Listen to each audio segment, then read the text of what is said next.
Hi again. Who's with us today going to continue reading Lafcadio? We're on chapter 4.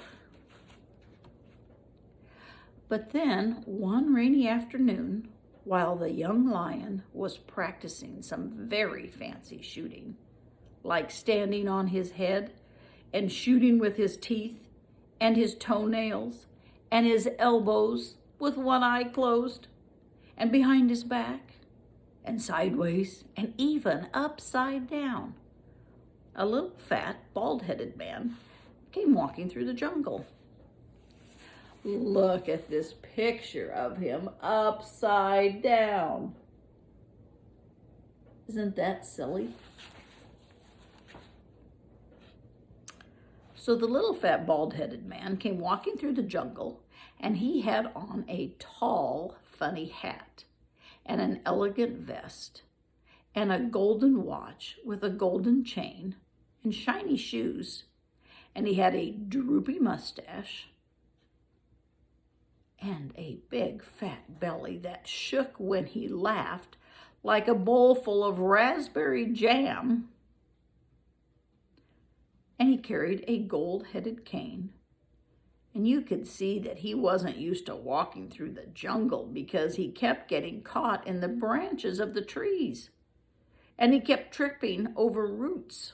And he kept stepping into puddles. And he kept saying, "Oh me, oh my," and "Oh ee," and "Hey, it is hot," and "Darn mosquitoes," and "Hachoo," and stuff like that. Well, now the lions didn't hear him coming until the very last minute, because although lions have very good ears, and they can hear things from far off if their ears are washed, that is. But if their ears aren't washed, they can't hear much better than you can. And to tell you the truth, I don't think lions wash their ears very often, because wash rags are very hard to get in the jungle, and soap costs 10 cents. And most lions don't have 10 cents.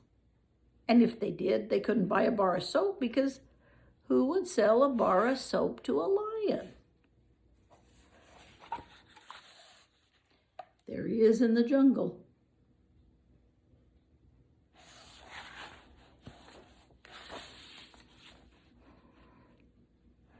If a lion came knocking at your door and had 10 cents in his paw and said, "May I buy a bar of soap?" would you sell him a bar of soap? Would you? Look. What do you think?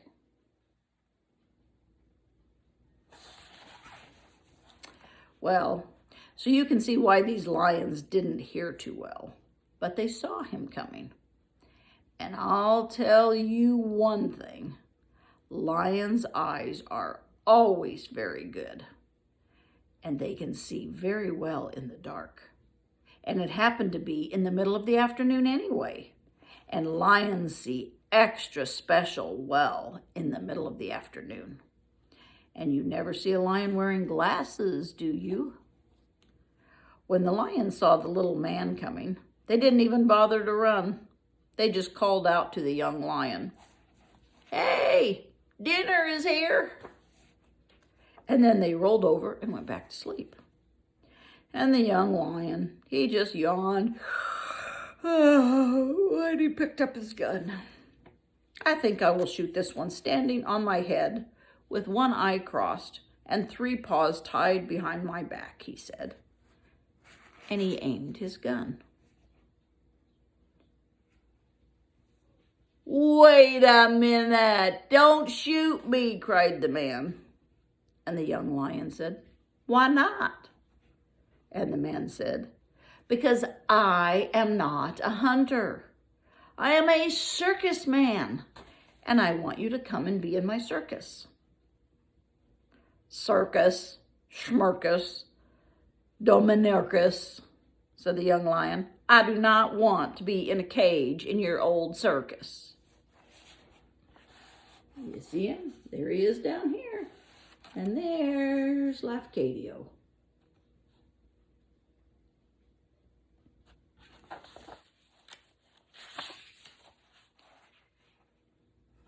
You wouldn't have to be in a cage, shouted the circus man. You can be my trick shooter. Shooter, schmooter, scooter, booter, said the young lion.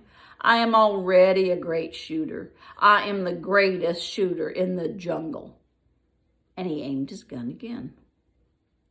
But you can make lots of money, and you can be the greatest shooter in the world, and you can be famous and eat wonderful foods and wear silk shirts and yellow shoes and smoke 50-cent cigars and go to wonderful parties and have everyone pat you on your back or scratch you behind the ears or whatever people do to lions. I don't know. Here they are talking. See him?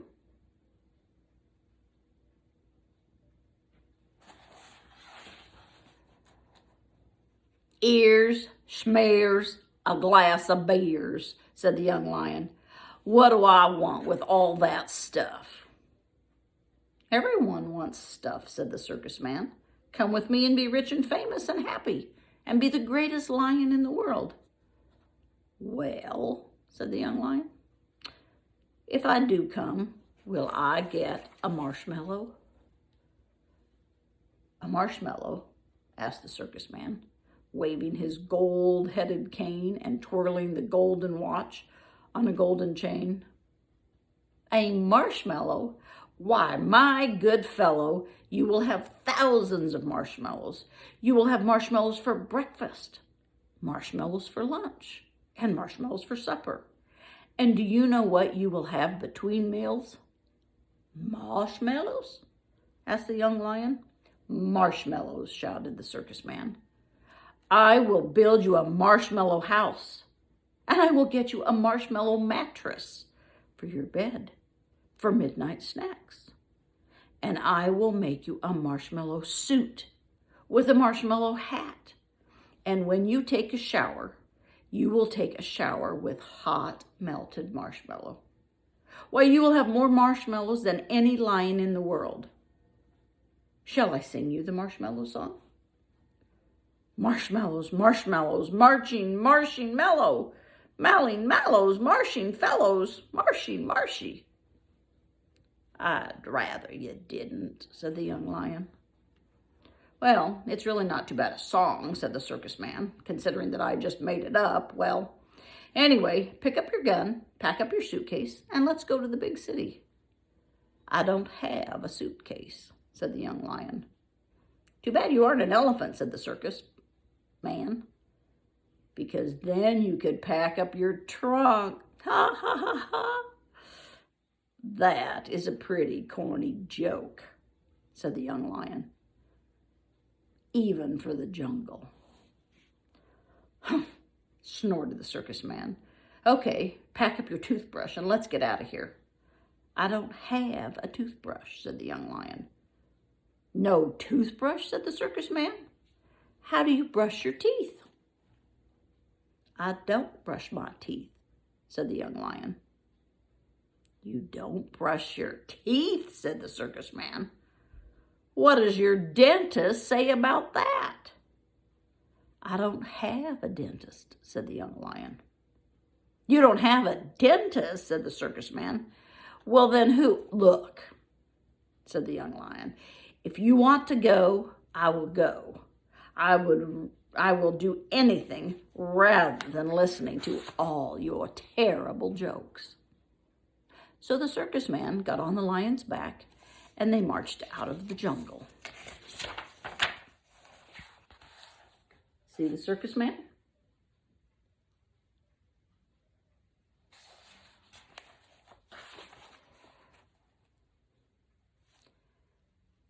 You are sure about those marshmallows, said the young lion. Absolutely sure. And away they went.